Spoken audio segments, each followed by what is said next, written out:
Salut à tous, bienvenue sur la chaîne de GNR Garage.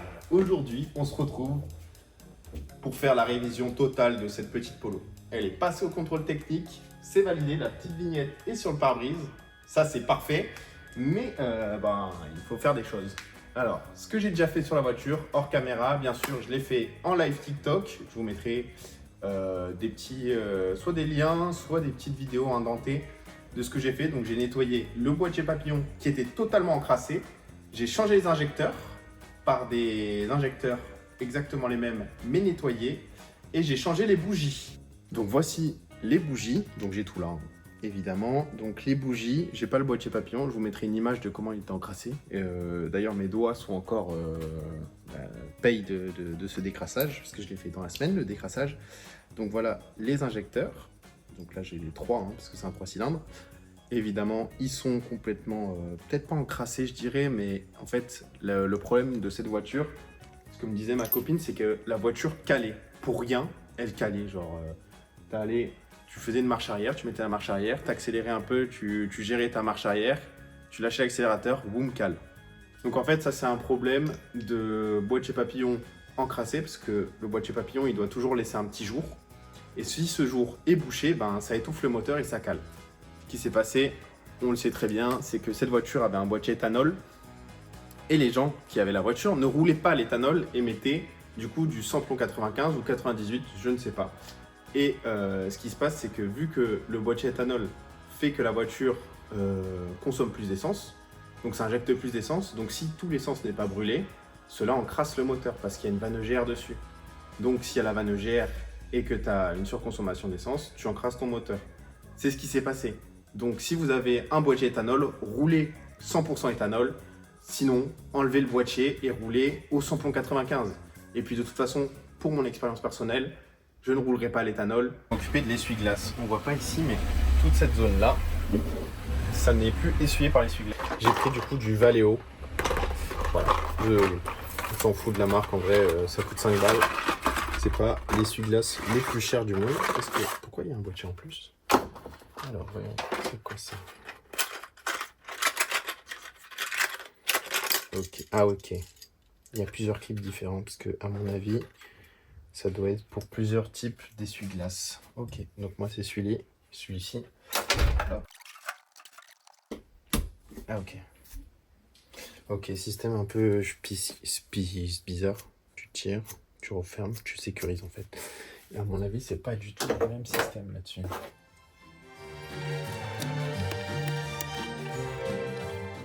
Fait.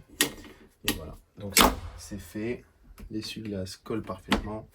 Alors, quand je vais vous expliquer une technique quand tu sais que c'est serré à la mort. Par exemple là, voyez, c'est serré. On n'arrive pas à desserrer. Alors peut-être que je suis en train de serrer comme un abruti. Donc là, hop là, voilà. Donc j'ai mis un peu de force. Vous voyez, la technique est toute simple. Tu mets le cliquet, tu montes dessus. Aïe, ça me fait mal au pied. Ne travaillez pas pieds nus aussi. Ça c'est très important de notifier. Normalement, juste avec le poids, ça va tout seul.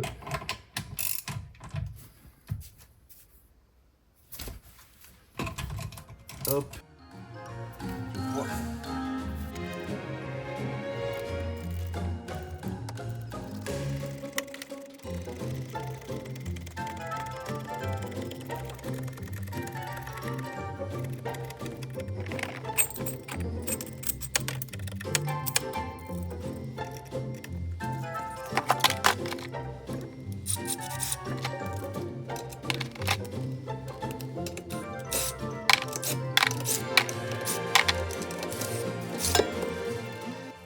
Vous allez me demander, mais pourquoi tu changes les disques et les plaquettes alors que tu pourrais seulement changer les plaquettes?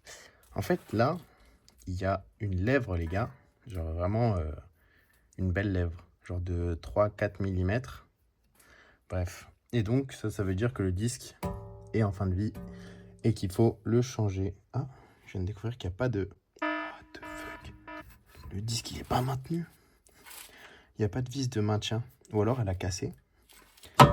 Wesh. jamais vu ça. Normalement, il y a toujours une vis de maintien, même si c'est ça. Oh, Attends, mais c'est trop bizarre. Ouais, elle a cassé dans le moyeu. Non. Bref, du coup, bah, c'est parti pour le démontage, du coup, du disque plaquette. Allez, go. Ouais, donc ce disque-là qui bouge, moi je le bloque ici. Je mets mon... Et voilà, piston repoussé. Donc ça, c'est bon, le piston est repoussé. Il faut juste enlever les deux vis et l'étrier sort. C'est parti. Ah, c'est génial. J'ai même pas besoin de dévisser le support d'étrier. Enfin, le support de disque pour enlever le disque, j'ai l'impression. On va voir ça tout de suite.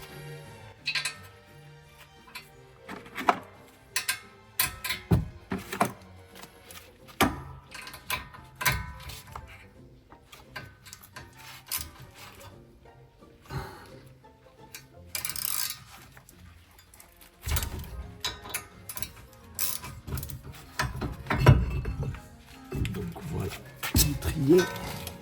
Tac, tout de suite les tendeurs, hop, le disque. Ouais, donc on peut voir ici, il y a une sacrée lèvre.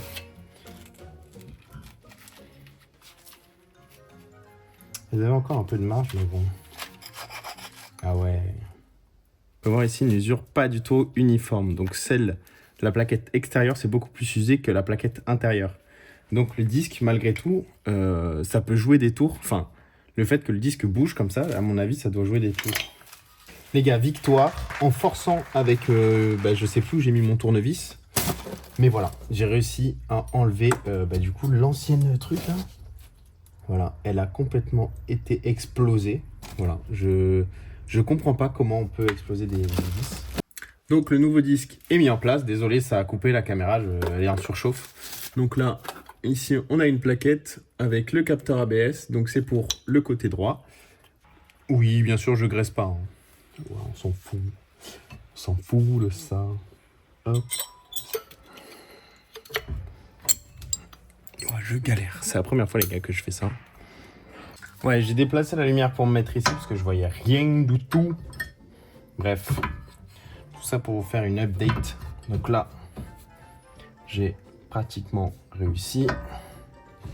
Encore faut-il que la plaquette veuille bien se mettre au bon endroit. Et ça, par contre, je n'arrive pas. Depuis tout à l'heure, je galère.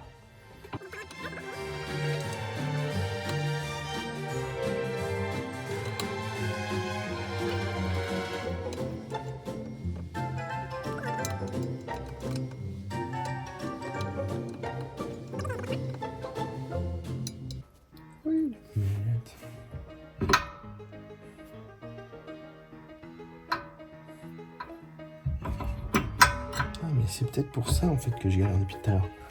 Ok, j'avais pas vu, mais il y avait un ergot ici pour guider et pour bloquer en fait. Parce que là en fait j'ai pas la force moi de tenir. Et en fait depuis tout à l'heure je galère parce que j'avais pas vu qu'il y avait l'ergot. Et c'est pour ça que quand il n'y a pas la plaquette ici, c'est plus simple de mettre l'ergot. Ok, I understand. Ah on voit pas. Piqué, ici il y a un ergot, vous voyez cet ergot là. En fait, j'essayais de forcer, je le voyais pas en fait depuis tout à l'heure, j'étais en train de galérer. Maintenant, je sais qu'il est là. Et oui, d'ailleurs, j'ai réparé ça. Donc ça, c'est très bien. Après, il faudra que je dégraisse tout le disque. Parce que, vous voyez, hein, si jamais on veut mourir, on laisse le disque comme ça. Voilà. Donc, j'ai plus qu'à revisser et ce sera terminé de ce côté-là. Il faudra que je fasse l'autre côté après. Allez, on se retrouve tout de suite. C'est parti, même topo. Petite technique, les amis, pour repousser le piston.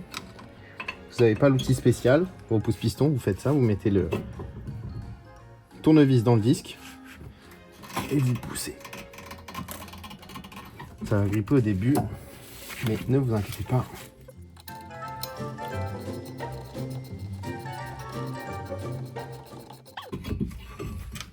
Hop là. Donc, hop. Et hop. Ici.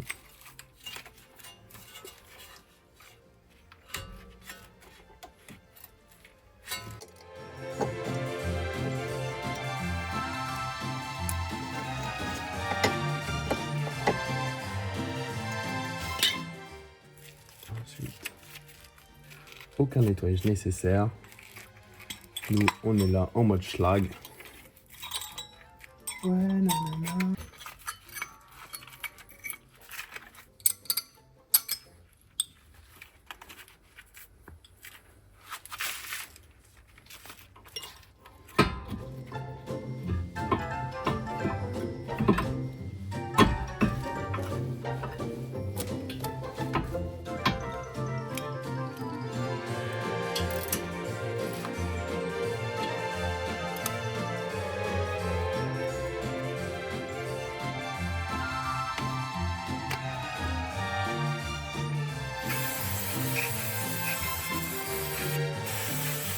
Je vous laisse admirer de quelle couleur est le liquide de frein.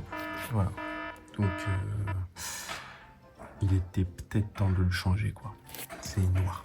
Donc, c'est-à-dire qu'il y a une tonne d'humidité, comme on peut le voir dans le bouchon, là. Donc, c'est très, très mauvais. Ça y est, la température moteur est à 90 degrés. Je peux procéder à la vidange. Hop, on coupe le moteur. C'est parti. Avant de commencer à vidanger le moteur, il faut faire 2-3 petites choses. Alors, pour commencer, ouvrir le capuchon ici pour laisser l'air rentrer, pour que la vidange se fasse plus rapidement. Ensuite, on tire aussi la petite tirette du niveau d'huile. Hop, on enlève le filtre à air. Oui. Le bac de récupération, on enlève les petites ergots. Ici et ici. Hop, hop.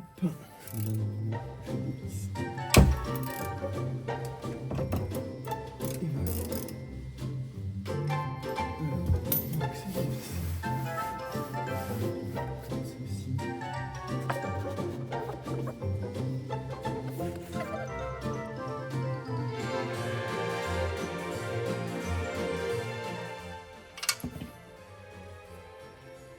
Et voilà, on laisse s'écouler tout doucement, tranquillement.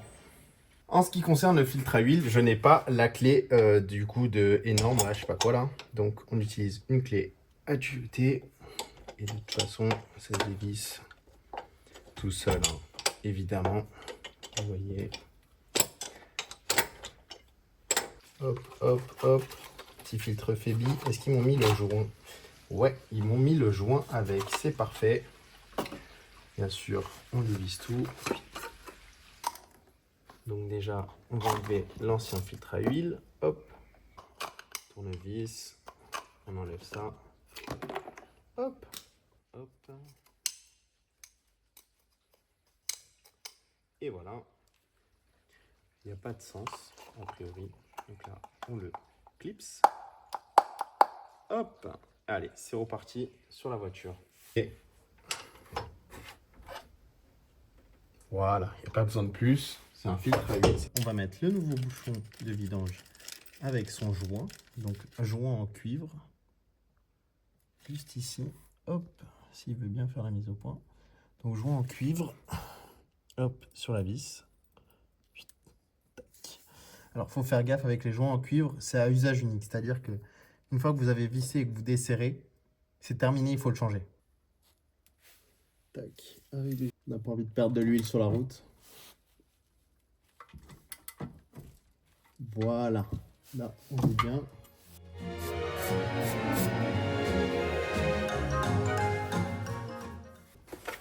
On est présent là-dedans, ici. Donc c'est très simple à faire. Il suffit juste de dévisser toutes les vis. Alors, une fois qu'on a terminé de dévisser toutes les vis, elles se lèvent comme ceci. Et voici le filtre à air. Il était assez crade. Hop, on voit le nouveau filtre à air. Tout propre, tout beau.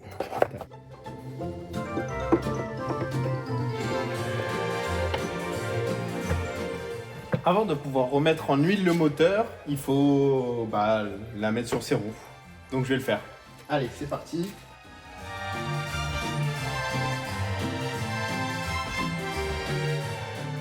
Pour les plus regardants d'entre vous, oui, j'ai avancé sur la voiture. J'ai pas montré comment on change le filtre habitacle parce que je sais pas où mettre ma caméra. Mais en tout cas, vous pouvez voir que ça, c'est l'ancien filtre.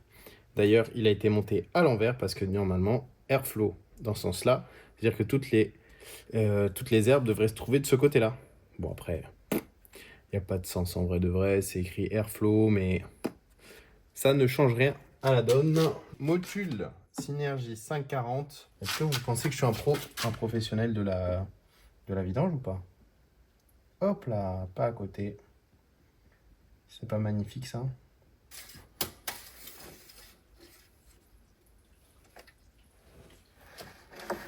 Donc là, comme on peut voir, on est pratiquement au max.